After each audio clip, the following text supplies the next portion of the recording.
ఒక ఊర్లో పాత రోడ్డున పక్కనే పెద్ద చింత చెట్టు ఉండేది. ఆ చెట్టు దగ్గరికి ఎవరూ రాత్రి వెళ్లరు. ఎందుకంటే అర్ధరాత్రి అయినప్పుడు ఆ చెట్టు దగ్గర విచిత్రమైన శబ్దాలు, అరుపులు వినిపించేవి. ఊర్లో పెద్దవాళ్లంతా చెబుతూ ఉండేవాళ్లు, ఆ చెట్టు దెయ్యం పట్టింది. ఏదో నరబలి జరిగిందట అక్కడ. ఊర్లో ఉన్న సురేష్ అనే యువకుడు ఈ కథని నమ్మడు. అతనికి అవి వదంతులా అనిపించేవి. ఒకరోజు స్నేహితులతో గమ్మత్తుగా మాట్లాడుతూ అన్నాడు, ఒక రాత్రి ఆ చెట్టు దగ్గర కూర్చొని వస్తాను. ఏదైనా దెయ్యమా వస్తే చూద్దాం. అదే రాత్రి 12కి సురేష్ తన చేతిలో టార్చ్ పట్టుకుని ఆ చెట్టు దగ్గరకు వెళ్లాడు. గాలిలో ఓ వింత శబ్దం. చెట్టుపై ఆలోచించదగిన నిశ్శబ్దం. సురేష్ నవ్వుతూ చెట్టు అడుగున కూర్చున్నాడు. ఒకసారి గాలిలో చిల్లులు కొట్టినట్టు శబ్దం వినిపించింది.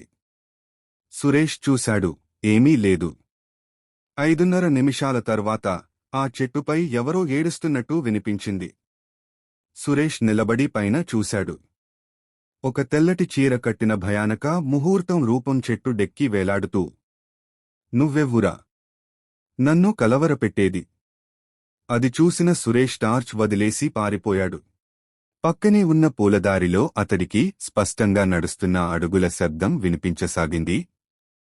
మళ్లీ వెనక్కి తిరిగి చూస్తున్నాడు, ఎవ్వరూ కనిపించలేదు. కాని ఆ శబ్దం మాత్రం అలాగే ఉంది. ఊరికి చేరేసరికి అతను మూర్ఛపోయాడు. తరువాతి రోజు లేచి చెప్పినప్పుడు ఊరివాళ్లంతా విపరీతంగా భయపడ్డారు. అప్పటినుంచి ఎవరూ ఆ చెట్టు దగ్గరికి వెళ్లడం మానేశారు. 10 సంవత్సరాల క్రితం ఆ చెట్టు కింద ఓ గర్భవతి మహిళను భర్తే చంపేశాడట. ఆమె ఆత్మ శాంతించలేక అక్కడే తిరుగుతోందట. ఎవరైనా అర్ధరాత్రి ఆ చెట్టు వద్ద ఉంటే ఆమె తన బాధని వినిపించేందుకు వస్తుందని ఊరివారు చెబుతారు. ఈ కథ మీకు నచ్చినట్లయితే మన ఛానెల్ను సబ్స్క్రైబ్ చేయండి.